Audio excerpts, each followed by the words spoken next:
계시록 강의 58번째 말씀입니다. 음녀의 최후에 대해서 말씀드리도록 하겠습니다. 오늘이 7월 20일입니다. 7월 20일이면 학생들이 방학을 하는 날입니다. 저도 학교 다닐 때 대부분 한 7월 20일 또는 21일경에 여름방학을 했습니다. 여러분들 여름방학 생각나십니까? 여름방학에 추억이 있으십니까? 요즘 아이들이 여름방학에 추억이 있을까 싶을 정도로 방학이 별로 이렇게 의미가 없어졌는데, 예전에는 참 방학을 손꼽아 기다렸습니다. 방학이 되면은 친척집에도 놀러 가고. 요새 친척집에 놀러 갑니까? 옛날에는 방학하면 시골에 있는 친척집에 일주일도 가 있고 열흘도 가 있고 막 그랬습니다. 지금은 친척집에 안 갑니다. 거의 자고 오지도 않고 거의 안 갑니다. 또 여름방학이 되면은 숙제를 해야 되겠죠. 그래서 이제 대표적인 숙제가 뭐냐면은 곤충 채집이라는 게 있습니다. 요즘은 다 사라졌습니다. 왜냐하면 이 자연을 훼손하면 안 된다 그래서 없어진 숙제인데, 아무튼 그때는 곤충 채집이 있었습니다. 그래서 매미도 잡고 나비도 잡고 메뚜기도 잡고 아무튼 그래서 곤충 채집도 이렇게 했습니다. 여러 가지 많은 활동이 있었죠. 요즘은 그런 거 안 하고 그냥 해외여행을 가든지 호텔에 가든지 아니면은 바캉스를 떠나든지 이렇게 해서 훨씬 더 예전보다 아주 좋은 시간을, 멋진 시간들을 보냅니다. 근데 제가 한번 곰곰이 생각해 봤습니다. 옛날에는 우리가 외국에 나가는 거는 감히 꿈도 못 꿨고, 제주도도 남 얘기였고 그렇지 않습니까? 그냥 방학 때 시외버스나 기차만 타고 어디 멀리 친척집에만 가도 감지덕지였는데, 요즘은 비행기를 타고 외국을 갔다 와야 방학을 좀 보냈다 이렇게 이제 생각을 하게 되죠. 참 많이 변했다는 걸 느낍니다. 우리나라 정말 좋아졌구나. 모든 것이 정말 새로워졌구나. 잘 사는 그런 나라가 되었구나. 다른 선진국에 비교해서 전혀 우리가 꿀릴 게 없는 그런 나라가 되었구나. 그런 생각이 그렇게 드는데, 마음 한편으로는 그래도 왠지 옛날이 더 그립습니다. 그래도 옛날이 더 좋았던 것 같은데, 살기는 어려웠죠. 먹을 것도 부족하고 여러 가지 불편한 점도 많았지만은 그래도 뭔가 살아있는 것 같았고 재미도 있었던 것 같고, 모르겠습니다. 제가 자꾸 나이를 먹어서 그런지 모르지만 그런 생각이 자꾸 들어갑니다. 오늘날 아이들이 그런 어떤 추억을 만들 수 있을까 이런 생각도 해보고, 그러면서 오늘날 우리가 좀 더 지금 살아가는 이 삶을 더 좀 재미있게, 좀 더 기쁘게, 행복하게 좀 그렇게 만들어가야 될 필요가 있지 않는가 이런 생각도 해봤습니다. 추억이라는 게 지나간 일이 다 추억이죠. 근데 여러분들, 오늘이 10년 후에 20년 후에는 지금 살아가는 2020년이 바로 추억이 되는 것입니다. 여러분들이 지나간 과거는 다 끝났는데 이제 어찌 할 방법이 없지 않습니까? 지나간 과거만 자꾸 마음 아파하지 마시고 이제 미래의 추억을 만들기 위해서 오늘을 기쁘게 사시길 바랍니다. 가족들과 함께 하시기 바랍니다. 항상 기쁘게 살아가시기 바랍니다. 행복하게 살아가시기 바랍니다. 이렇게 힘들고 이렇게 복잡할 일이 많은 것 같아도 별거 아닙니다. 그냥 다 지나갈 수 있는 일이라고 생각하시면 됩니다. 그렇지 않습니까? 다 지나가면 아무것도 아니고, 지나가면 생각도 잘 나지 않습니다. 그러니까 여러분들, 무더운 여름을 답답해하고 힘들어만 하지 마시고 작은 행복을 찾으셔서, 여러분들이 이 무더위, 사실 벌써 7월 20일인 거 보니까 무더위가 이제 한 달 정도, 길어야 한 달입니다. 길어야 한 달만 고생하시면 이제 또 선선한 바람이 불면서 시원한 날이 옵니다. 또 얼마 지나지 않으면 추워서 또 막 견딜 수 없다고 이런 말을 우리가 또 하게 됩니다. 그러니까 더울 때 이 무더위를 잘 누리시기 바랍니다. 오늘 말씀은 이제 음녀의 최후에 대해서 이제 말씀을 드릴 것입니다. 그래서 이제 정말로 이 온 인류가 멸망을 당하고 예수님께서 재림하시고, 그리고 이제 새하늘과 새 땅, 또 메시아가 다스릴 그 메시아의 천년왕국, 이 정도만 이제 요한계시록이 남았습니다. 제가 이제 쭉 요한계시록 하면서 느낀 것은 뭐냐면, 그렇구나. 우리가 살아가다 보면은 어려운 일을 겪을 수가 있구나. 환난도 겪을 수가 있구나. 정말로 죽을 만치 힘든 일을 그렇게 당할 수도 있겠구나. 근데 그 뒤가 어떻게 되냐가 중요한 것 같아요. 그 뒤에 우리가 무엇이 있습니까? 우리에겐 천국이 있습니다. 우리에겐 영원한 생명이 있습니다. 영원한 세계가 우리를 기다리고 있습니다. 이 세상에도 아름다운 곳이 많습니다. 이 여행사에서 아름다운 곳, 그런 사진이라든지 막 보여주지 않습니까? 정말 여기가 지구가 맞나 싶을 정도로 너무너무 정말 그림처럼 그렇게 아름다운 곳이 이 땅에도 많이 있습니다. 근데 천국에는 이 땅보다도 훨씬 더 아름다운 곳이 너무너무 많습니다. 그러니까 여러분들이 늘 마음속에 천국을 그리시면서 그렇게 하루하루 지나가시기 바랍니다. 그러면 그 날이 언젠가 우리 앞에 임하게 될 줄로 믿습니다. 오늘 11절 말씀부터 같이 한 절씩 읽어가면서 말씀드리도록 하겠습니다. 11절에 보면은 8번째 왕의 정체에 대해서 말합니다. 그 8번째 왕이 누구냐면 바로 적 그리스도 짐승이라고 보시면 됩니다. 근데 특징이 있습니다. 어떤 특징이 있냐면 전에 있었다가 지금은 없어진 짐승은 8번째 왕이나 이렇게 나왔습니다.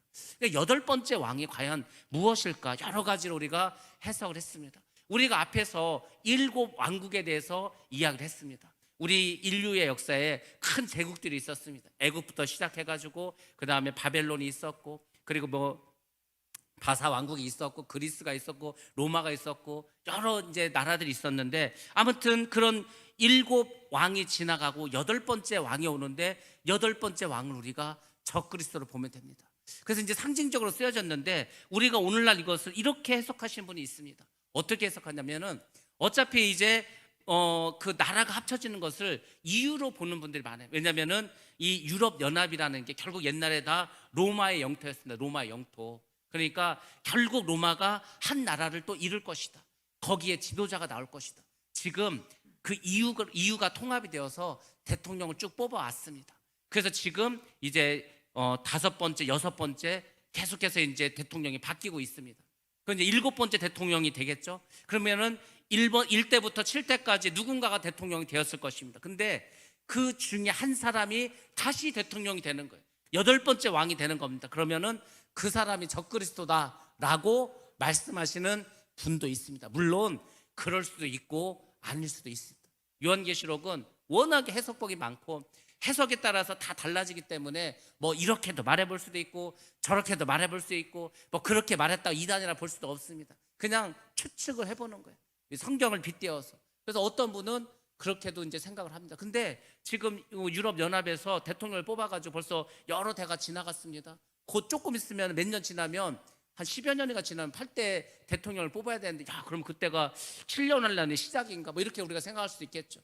그럴 수도 있고 아닐 수도 있습니다. 다만 그렇게 해석하는 분이 있기 때문에 우리가 한 번 정도는 한번 되짚어 볼 필요는 있습니다. 성경에서 말하는 건 아무튼 이 짐승은 사라졌다는 거예요.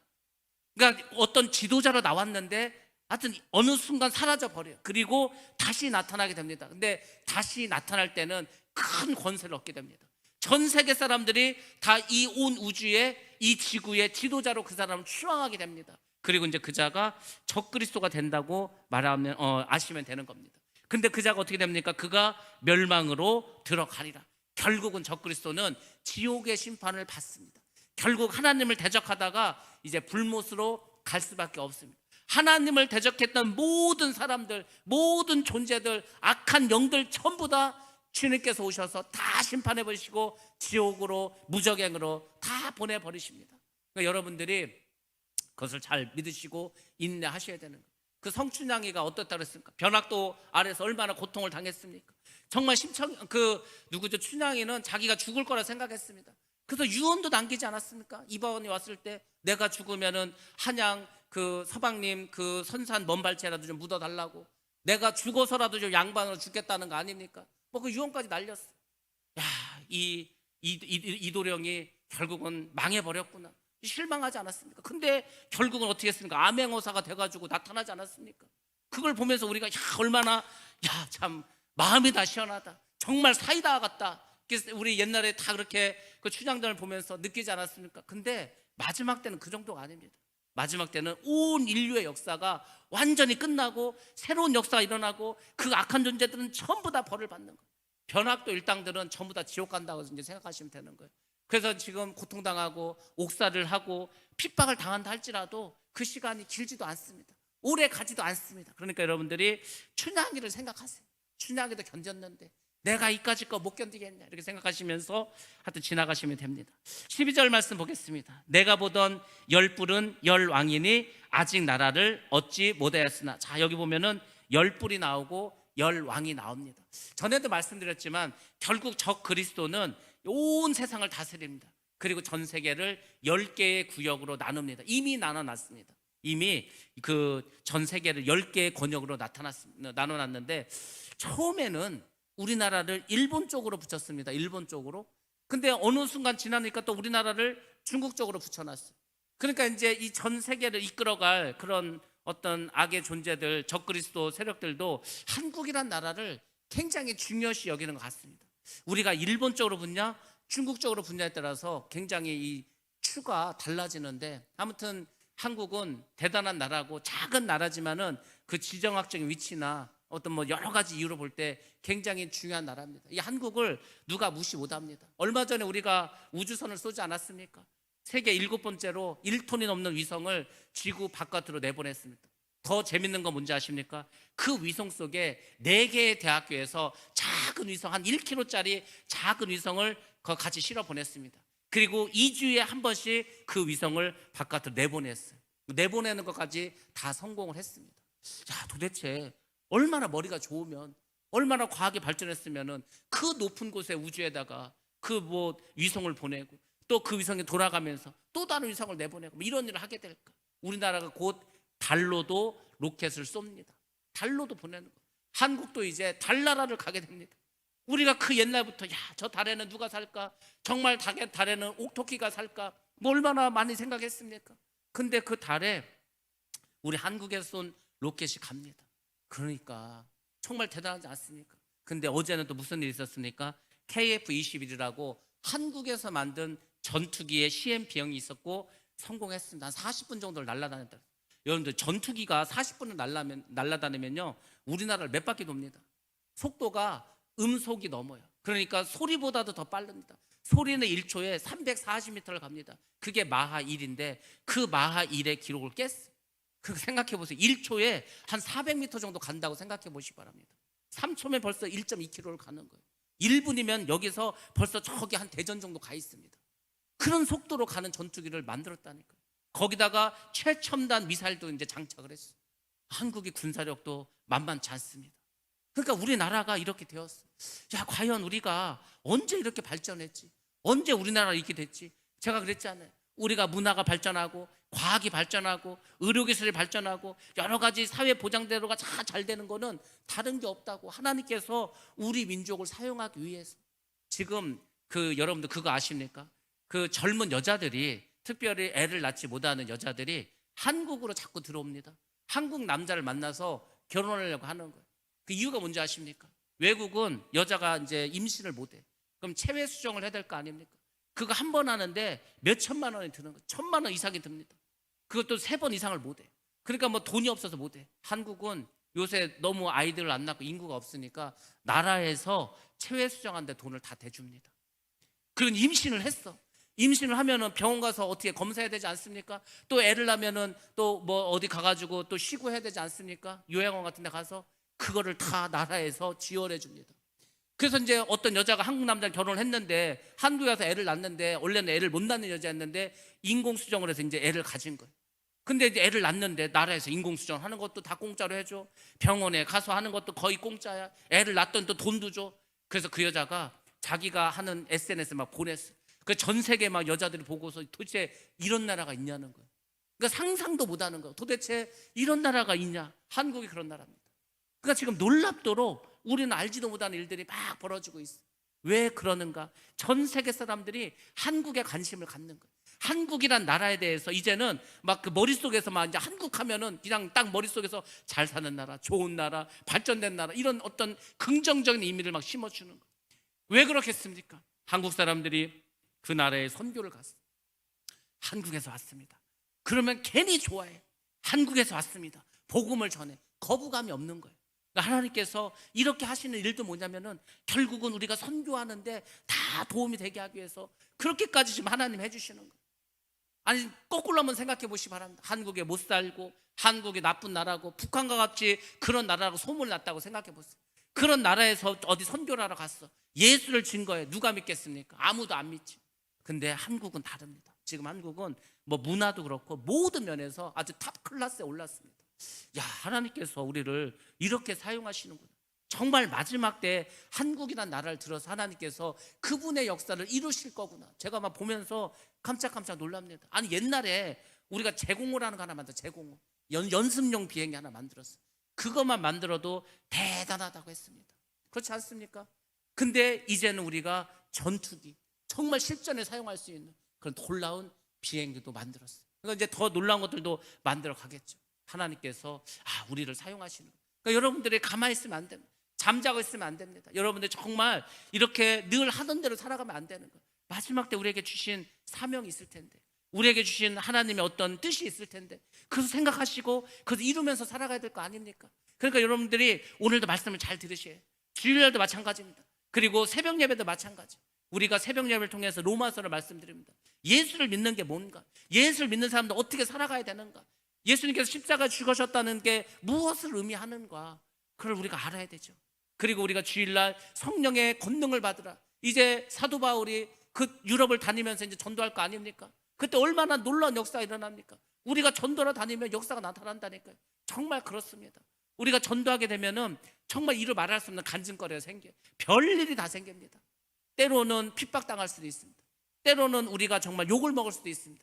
근데 때로는 하나님께서 역사를 일으키셔갖고 기적이 일어날 일도 있습니다. 그러니까 여러분들이 하시면 알아요. 우리가 복음을 전하면은 많은 사람을 만납니다. 여러 사람들의 사정을 듣게 됩니다. 세상이 이렇구나. 더 주님께 나아가는 거예요. 우리가 주님께 나아가는 길이 여러 가지 있겠죠. 예배를 참석하고 기도를 하고 말씀을 듣고, 그것도 주님께 나아가는 길입니다. 근데 주님께 가장 가까이 나가고 주님을 가장 잘 아는 일은 복음을 전할 때입니다. 복음을 전할 때 주님을 확실하게 알게 됩니다. 십자가를 지는 게 무엇인지 알게 됩니다. 성령의 권능이 무엇인지를 반드시 알게 됩니다. 사도 바울도 그렇게 전도행을 다니면서 주님에 대해서 더 잘 알았습니다. 하나님의 역사를 더 많이 이루었습니다. 그리고 죽기까지 충성한 것을 우리가 알 수 있습니다.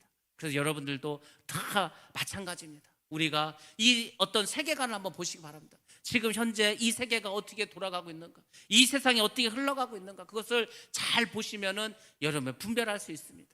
내가 지금 어떻게 살아가야 되는가, 내 자녀를 어떻게 키워야 되는가, 우리 가정이 어떻게 하나님에게 쓰임받고 우리 교회가 어떻게 해서 구제하고 전도하고 선교할 것인가, 이거에 대해서 우리가 이제 눈을 뜨셔야 됩니다. 그래서 나만 잘 살고 우리 집만 잘 되고 우리 교회만 부흥하는 것이 아니라 정말 하나님의 일, 하나님의 나라를 이루어 가시는 여러분 다 되시기 바랍니다. 열불과 열왕은 그래서 이제 이 나라를 전 세계를 10개의 군역으로 나눴습니다. 근데 아직 나라를 얻지 못했습니다. 이 10개의 나라가 정말 통치할 때는 언제냐면 적 그리스도가 전 세계의 지배자가 되고 전 세계의 대통령이 되었을 때, 그때 결국은 이제 힘을 얻게 됩니다. 자, 다만 짐승과 더불어 임금처럼 한동안 권세를 받으리라. 결국 그 7년 대환란 때 적 그리스도가 권세를 잡습니다. 전 세계의 권력을 잡습니다. 그때 이 열 왕들, 적 그리스도 아래에 있던 열 왕들도 그때 이제 힘을 얻고 권세를 받습니다. 근데 그 시기가 짧다는 거예요. 길어야 7년입니다. 7년도 가지 않습니다. 그 전에 하나님께서 멸망시킬 것이라고 말씀해 주셨습니다. 자, 우리 한번 말씀 보겠습니다. 다니엘서 7장 24절 말씀. 시작. 그 열불은 그 나라에서 일어날 열 왕이요, 그 후에 또 하나가 일어나리니 그는 먼저 있던 자들과 다르고 또 새 왕을 복종시킬 것이며. 아멘. 아멘. 그래서 결국 우리가 다니엘서를 요한계시록과 같이 보게 돼야 되는데, 다니엘은 사실 훨씬 더 옛날 사람 아닙니까? 바벨론의 포로로 붙잡혀 갔을 때니까, 그 남한국 유대가 망했을 때 그때 사람이지 않습니까? 근데 벌써 그때 다니엘이 예언을 했습니다. 다니엘이 이제 꿈을 꿨죠. 환상을 봤죠. 무엇을 봤습니까? 금신상을 봤어요. 금신상을 봤는데, 이게 머리를 보니까 세상의 머리는 금으로 되어 있습니다. 그 금은 바벨론을 상징합니다. 바벨론이란 나라를 상징합니다. BC 605년에서 BC 539년까지. 그러니까 지금으로 치면 대략 한 2500년 전에 있었던 나라라고 보십니다. 그게 다니엘서 7장에 보면은 여러 가지 짐승이 나옵니다. 그 짐승으로 볼 때는 바로 사자에 해당되는 게 바로 바벨론이고, 신상으로는 머리에 해당됩니다.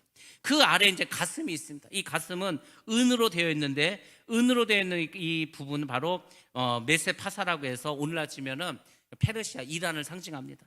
그 페르시아가 바벨론을 멸망시키고 바사왕이라고 하지 않습니까? 성경에서는 권력을 잡았습니다. 그것은 우리가 짐승으로 볼 때는 곰에 해당된다고 보시면 됩니다. 자, 그 다음에 이제 배로 내려옵니다. 배는 동으로 되어 있습니다. 구리로 되어 있는데 그리스를 상징합니다. 그리스는 짐승으로 볼 때는 표범으로 나타나 있습니다. 그리고 그 아래 다리 부분이 나오는데 이 다리는 철로 되어 있습니다. 바로 로마 제국을 말합니다. 그리고 짐승으로는 무섭고 놀라운 짐승이라고 해서 이 로마 제국은 실존하는 짐승이 아니에요. 하여튼 무섭게 생겼습니다. 막 뿔도 10개나 달려있고 막 공룡처럼 생긴 것도 같고 그런 무시무시한 동물이라고 다니엘 7장에 나와 있습니다. 그리고 그 다음이 문제인데 그 다음이 바로 이 발입니다. 발은 철과 진흙이 섞여 있습니다. 근데 우리의 발가락이 몇 개입니까? 10개지 않습니까? 10개? 그러니까 결국은 여기서 10개는 그 세상 마지막 때 적그리스도가 다스릴 때 나타날 그 열왕국을 상징한다고 보면 됩니다. 결국 철과 진흙은 섞이지가 않습니다. 섞이지 않죠. 그리고 그 이제 이 10개 왕국은 결국 마지막 때 적그리스도가 다스릴 그 나라, 그렇게 보시면 됩니다. 근데 그 다니엘 2장에 보면은 이제 어떤 환상이 생기냐면 돌이 하나가 다 뜨는 거예요. 돌이 뜹니다. 그 돌이 떠서 이 금신상을 무너뜨립니다. 그 뜨인 돌이라고 하는데 그 뜨인 돌이 바로 누구죠? 예수 그리스도. 그러니까 이 신상이 말하는 건 뭐냐면은 인간이 세운 나라를 말하는 겁니다. 그렇지 않습니까? 바벨론이고 뭐 메세파사고 그리스고 뭐 그리스나 로마나 전부 다 인간이 세운 나라예요. 근데 예수님께서 이 돌을 뜨게 해가지고 그 돌로 이걸 다 무너뜨리죠. 결국 뭡니까? 예수님께서 인간이 세운 모든 나라를 다 멸망시키고 예수님께서 왕이 되시는 나라를 세우겠다는, 그게 바로 천년왕국이고 메시아 왕국이라는 거. 그걸 벌써 다니엘이 환상으로 봤습니다. 그러니까 우리가 요한계시록에 있는 내용과 다니엘서를 같이 이어서 보면은 굉장히 이게 같은 그런 계시록이라는 것을 우리가 알 수 있습니다.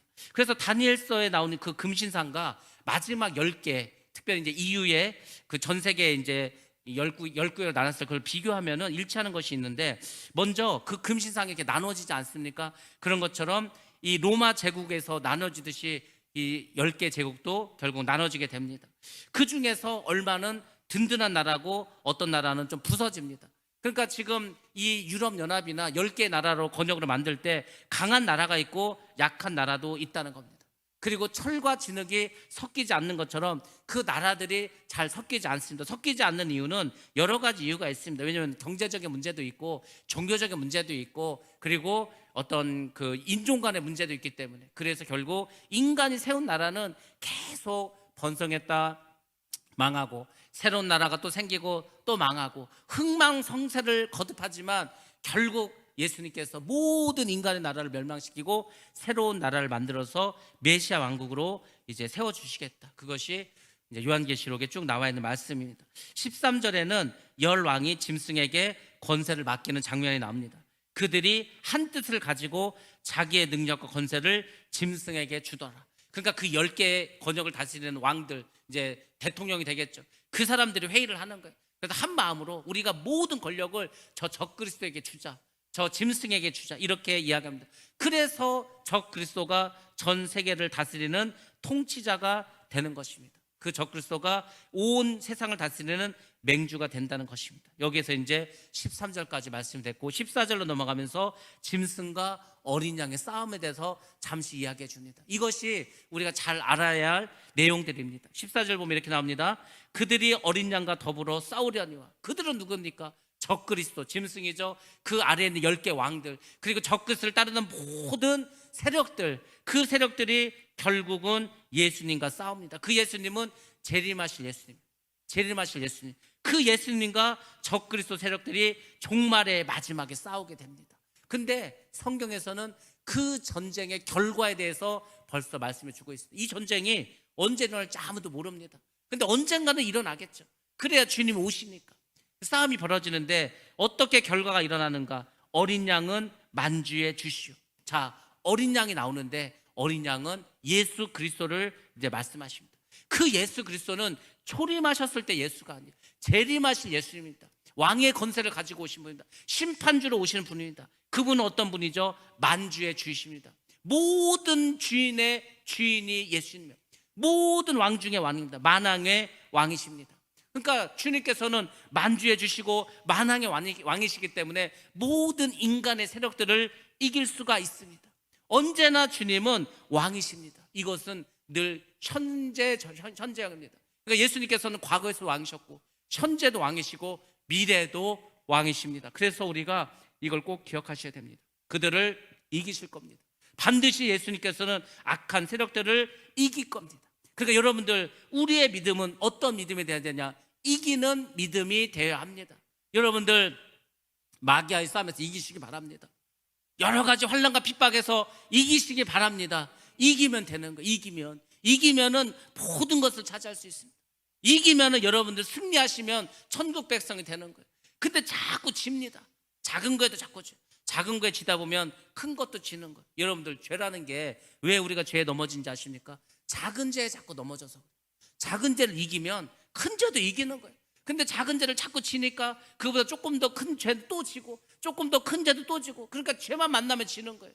여러분들, 이제는 지지 마시고 이기시기 바랍니다. 무엇과 싸워 이기냐? 죄와 싸워 이겨야 되는 거예요. 죄와 싸운다는 게 마귀와 싸우는 겁니다. 그 죄를 짓게 하는 그 생각을 누가 줍니까? 마귀가 주는 거라니까. 그 생각을 이기실 때 여러분들은 승리하는 자들이 될 줄로 믿습니다. 예, 그들을 이길 겁니다. 또 그들과 함께 있는 자들, 바로 어린 양께 속한 자들 있죠. 어린 양께 속한 자들이 누굽니까? 대환란에서 구원을 받을 우리 성도들 말합니다. 곧 부르심을 받고 택하심을 받은 진실한 자라고 말해주고 있습니다. 이 세 가지를 잘 보시기 바랍니다.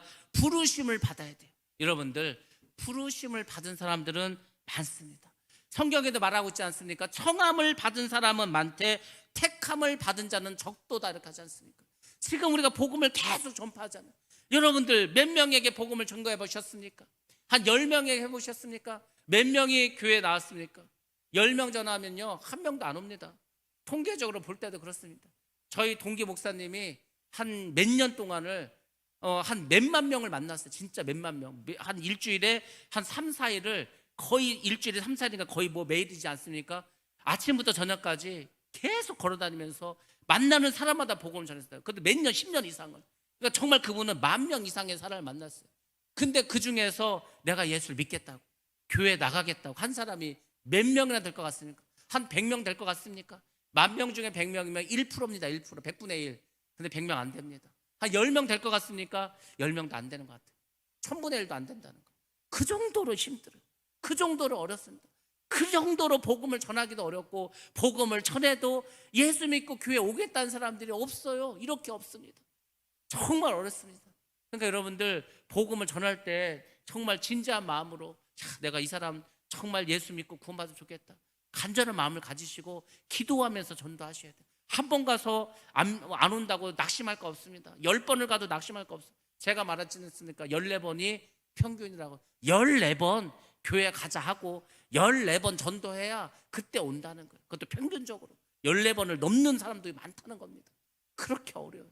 그렇게 힘들어요. 그러니까 주님께서 복음을 전하는 자들, 이 복음을 전한 자를 하나님께 귀하게 보시는 겁니다. 얼마나 귀하게 보시겠습니까? 시간을 버려가면서, 물질을 써가면서, 자기 혼정성을 다해서 그렇게 복음을 전하는 거예요. 하나님의 일이라는 게 여러 가지가 있습니다. 근데 하나님의 일 중에서 가장 으뜸이 되는 일이 있다면 그것은 바로 복음을 전파하는 일인 줄로 믿습니다. 뭐가 중요하겠어요? 우리가 복음 전하는 게 제일 중요하지. 말씀 전하는 게 중요하지. 지금같이 이게 마지막 세대, 정말 때가 남지 않아서, 얼마 남지 않았는데 더 중요하지 않겠습니까? 그래서 우리가 한 마음으로 정말 주님을 바라보셔야 돼요. 부르심을 받고 택하심을 받은 자, 하나님께 우리가 택함을 받았기 때문에 우리가 이 자리에 있는 줄로 믿습니다. 그 사람들은, 우리는 진실한 자들이 되어야 되는 거예요. 그 사람들이 바로 이기는 거라고 말씀해 주고 있습니다. 그래서 여러분들은 예수만 따라가야 됩니다. 우리 모두는 예수만 따라가야 됩니다. 예수만 끝까지 따라가면은 이길 줄로 믿습니다. 오늘 말씀에서 우리가 요한복음 15장을 했습니다. 포도나무 비유를 했습니다. 예수님께서 뭐라 하셨습니까? 나는 포도나무. 그냥 포도나무니까 참 포도나무, 참 포도나무. 너희는 가지라. 그러니까 가지는 우리가 어떻게 됩니까? 붙어 있으라는 겁니다.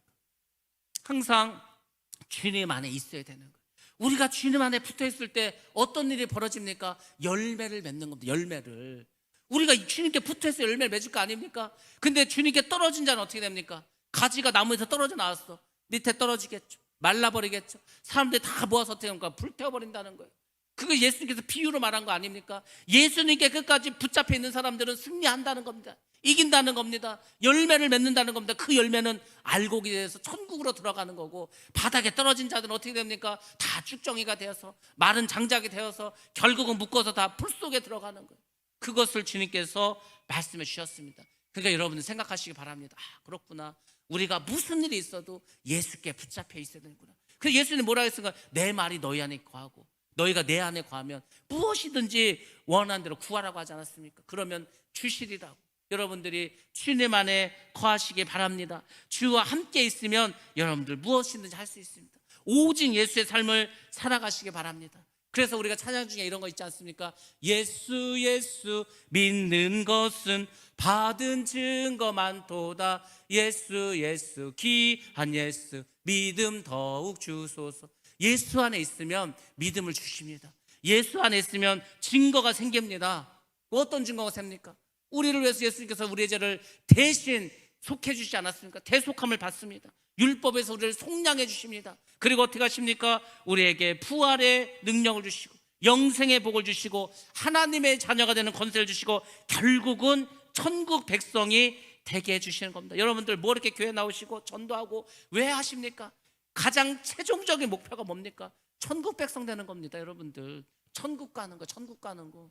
우리가 이렇게 예수를 믿고 예배를 드리고 물질을 드리고 말씀에 순종하고 이렇게 살아가는 모든 이유는 다른 게 아니라니까. 천국 가려고 하는 거예요. 여러분 뭐 다른 목적으로 나오셨습니까? 목적이 확실하면은 흔들리지 않는 거예요.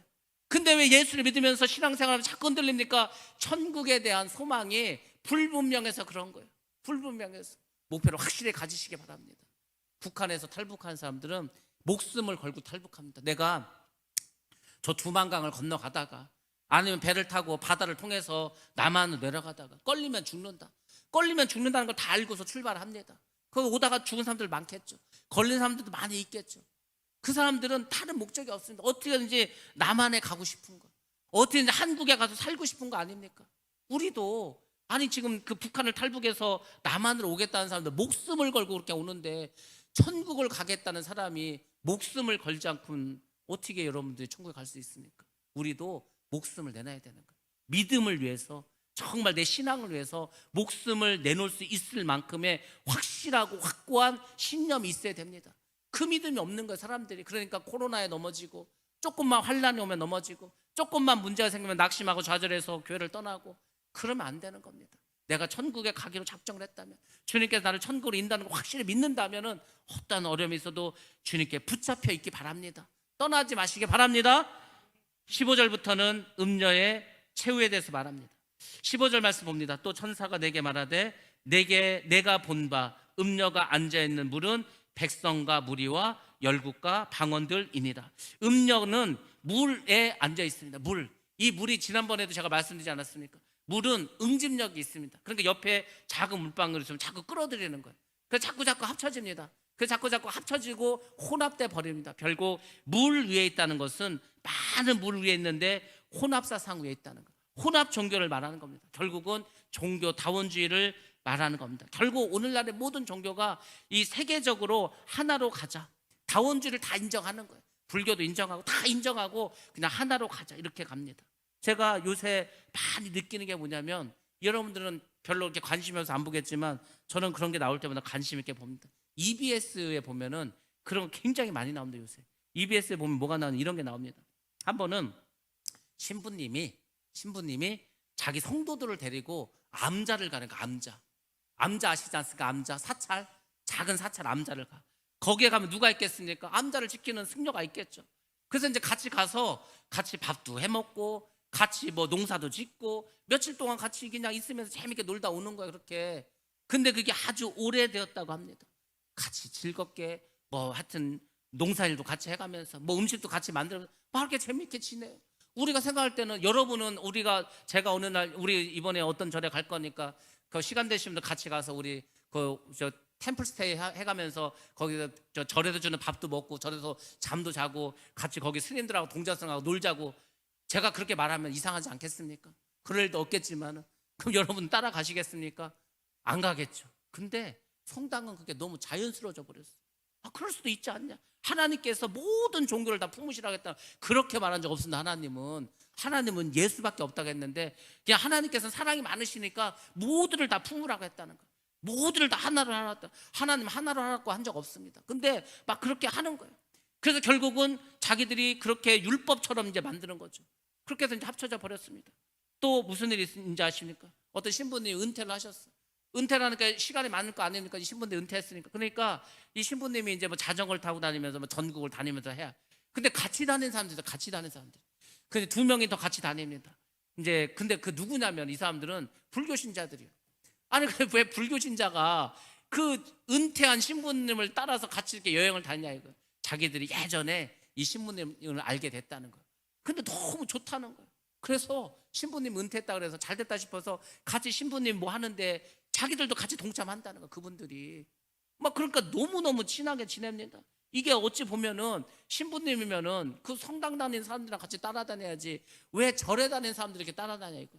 그러니까 완전히 하나가 된 것을 볼 수 있습니다. 그리고 또 어떤 절은 그 비구니가 이제 혼자 살고 있어요. 암자를 조그맣게 해가지고 그러면 이제 거기 수녀가 찾아가는 거예요. 그래서 같이 이제 이야기도 하고. 왜냐면은 그렇게 자기들끼리 이렇게 말합니다. 중은 서양 중, 저 동양 중이고 신부는 서양 중이라는 거예요. 자기들은 어차피 똑같은 중이라는 거예요. 그렇죠. 결혼도 하지 않고 자녀도 없고 옷 색깔도 비슷한데 회색 입고 다니고. 그러니까 자기들끼리는 너무 통하는 게 많아.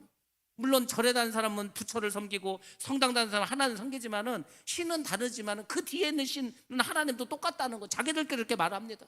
그래가지고 형제처럼 지내요. 잘 지냅니다. 그게 벌써 계속 나오더라고. 근데 그런 프로가 자꾸 많아져요. 그런 걸 자꾸 보여줍니다. 교육방송에서. 그럼 사람들이 이제 그걸 볼 거 아닙니까? 뭐 많은 사람은 안 보겠죠. 교육방송 누가 이렇게 열심히 보겠습니까?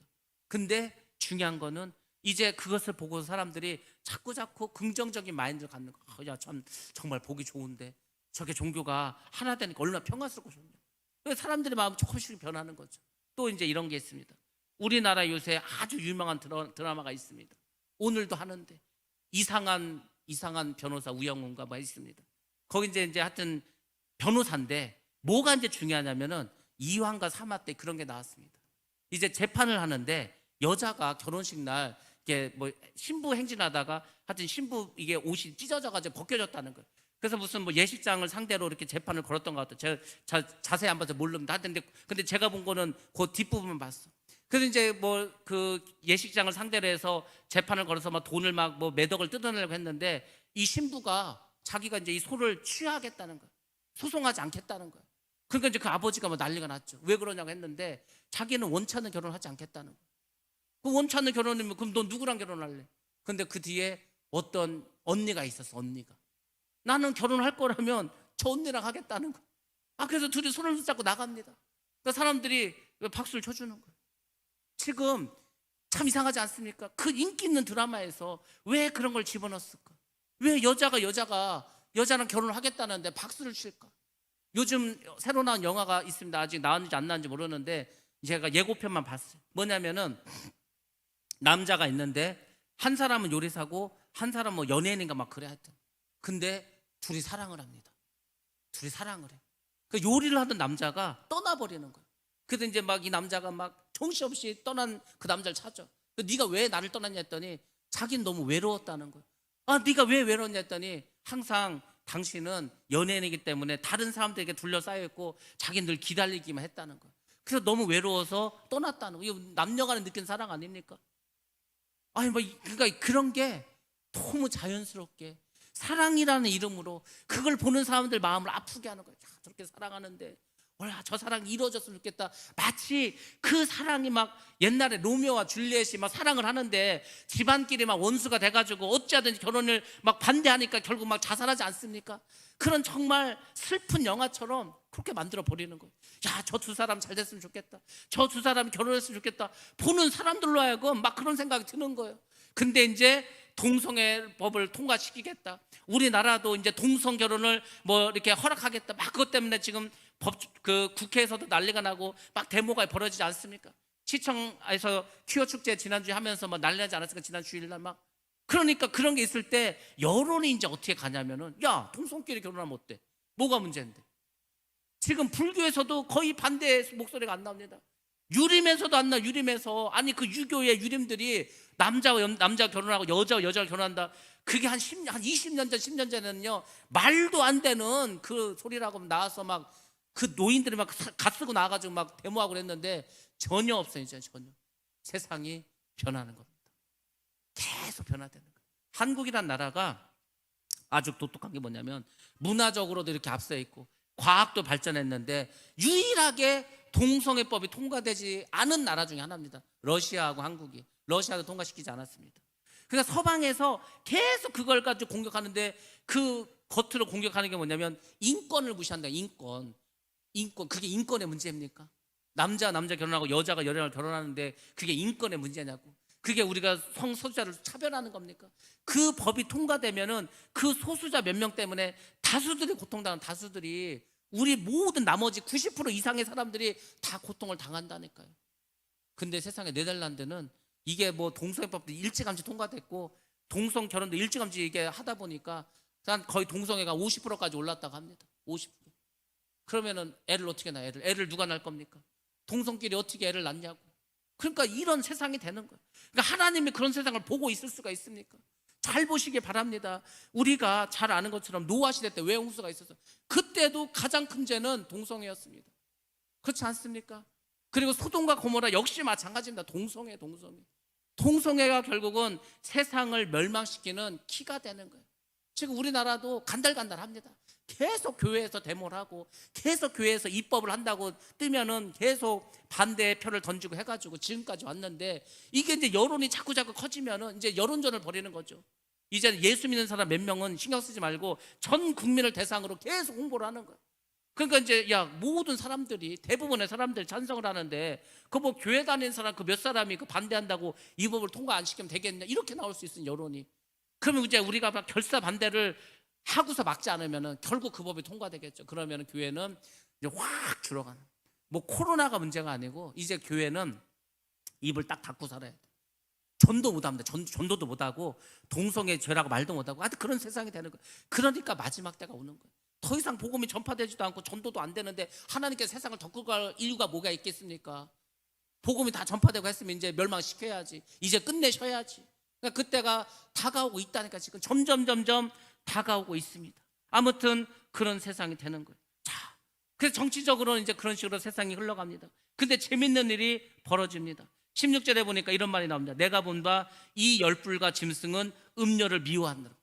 참 신기하지 않습니까? 이 음료는 쉽게 말하면은 배도한 교회를 말하는 거예요.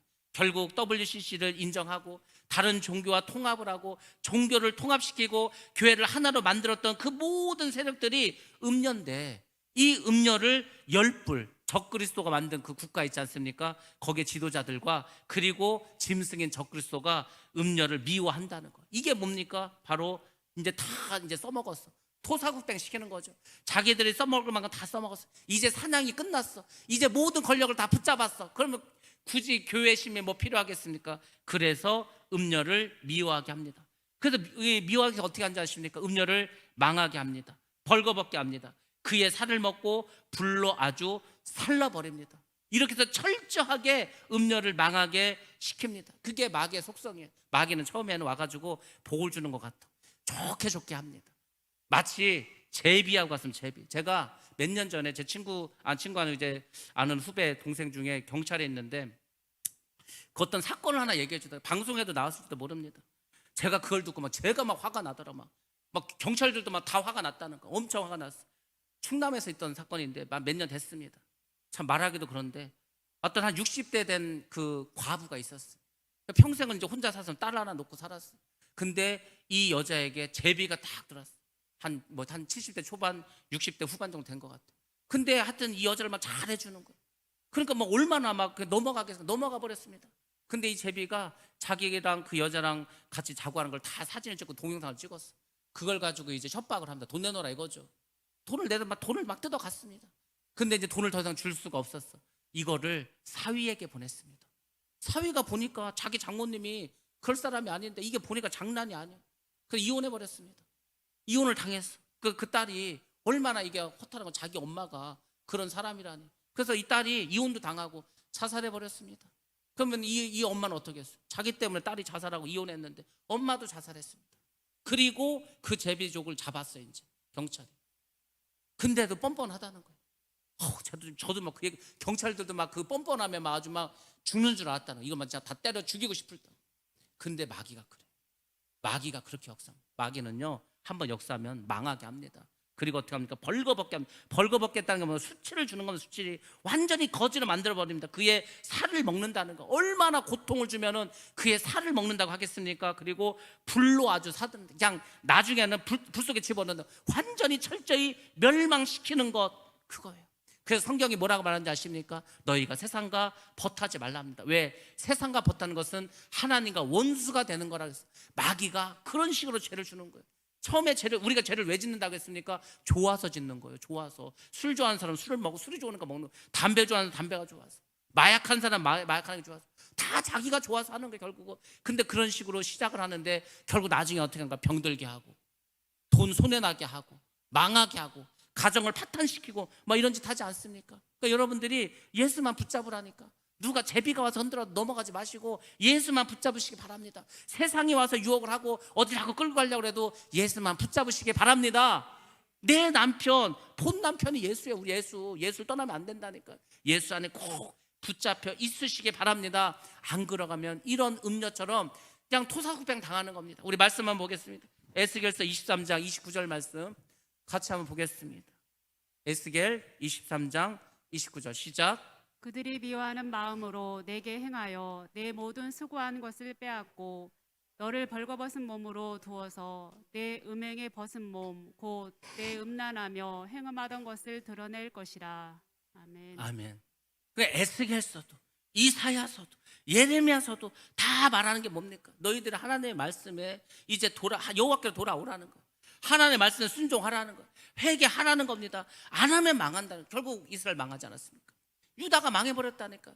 똑같은 일을 당하는 겁니다. 근데 그게 마지막 때에도 역시 동일하게 벌어지는 거예요.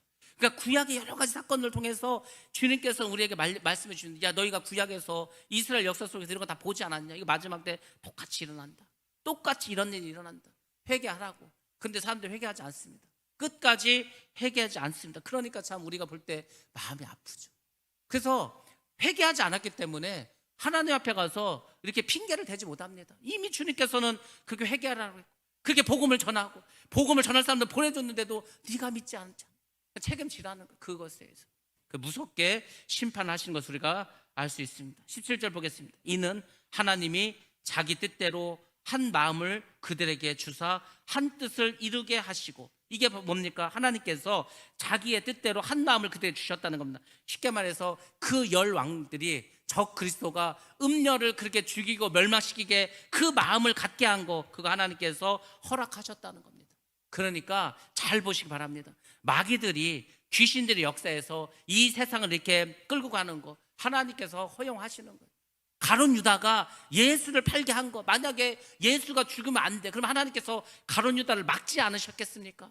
근데 하나님은 그냥 내비뒀습니다. 왜? 그게 하나님의 계획이기 때문에. 그러니까 우리가 하나님의 섭리를 다 알 수는 없습니다. 이게 굉장히 중요합니다. 우리가 살아가면서 야, 왜 이런 일이 벌어지지?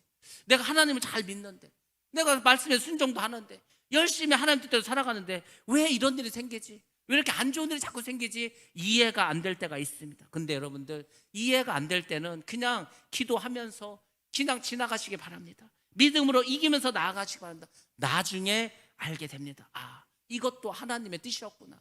이것도 하나님의 섭리였구나. 지금은 이해 못합니다. 지금 당장은 힘들고, 지금 당장은 서운하고, 지금 당장은 괴롭지만은 시간이 지나고 뭐 올해도 안 지나 좀 지나면 하나님께서 왜 나에게 이런 일을 하셨는가 알게 되는 겁니다. 왜 마지막 때 하나님께서 적그리스도와 그 나쁜 세력들이 세상을 다 통치하게 하실까? 그것이 하나님의 허락하심에서 하나님의 섭리에서 이루어진 일이라는 겁니다. 이게 성경에서는 아주 자세하게 나와 있습니다. 로마서 13장 1절 말씀입니다. 로마서 13장 1절 말씀.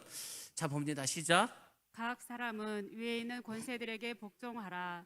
권세는 하나님으로부터 나지 않음이 없나니 모든 권세는 다 하나님께서 정하신 바라. 아멘. 왜 하나님께서 이런 악독한 나쁜 왕을 세우셨을까?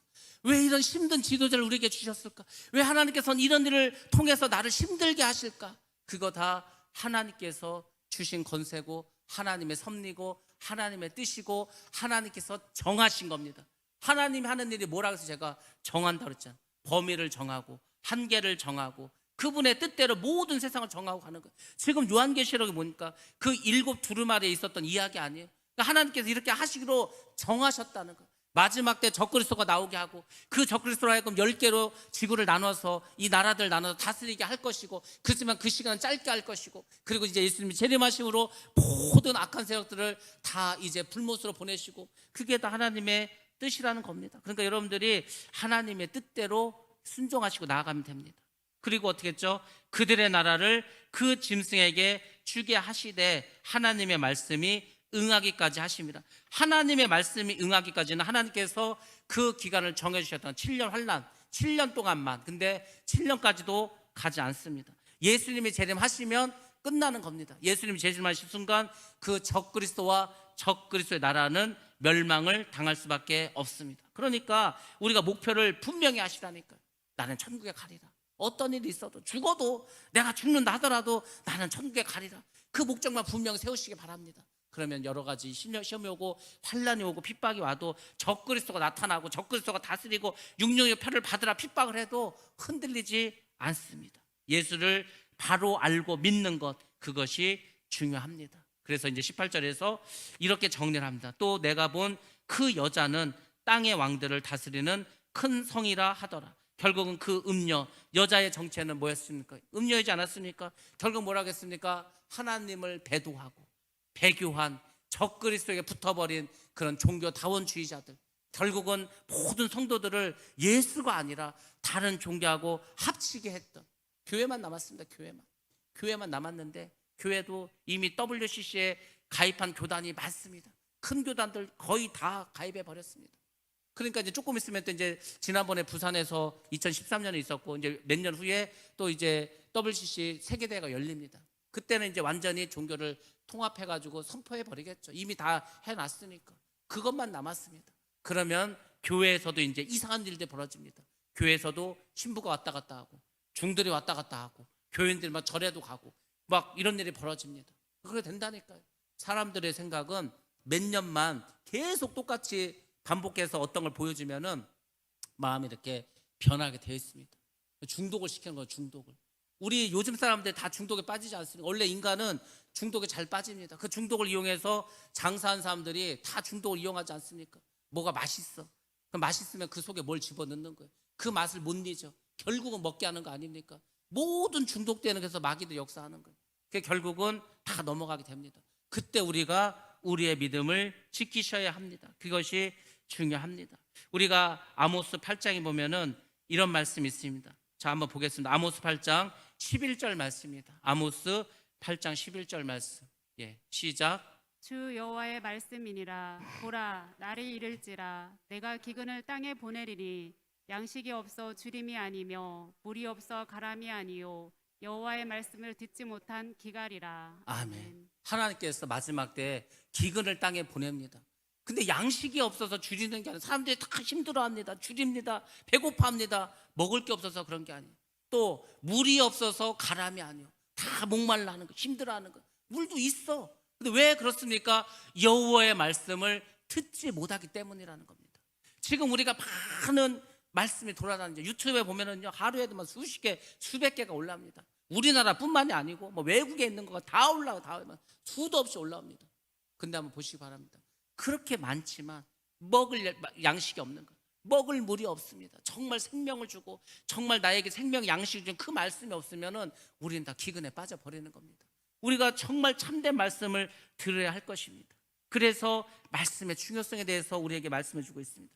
요한계시록 12장 5절 말씀입니다. 한번 보겠습니다. 요한계시록 12장 5절 시작.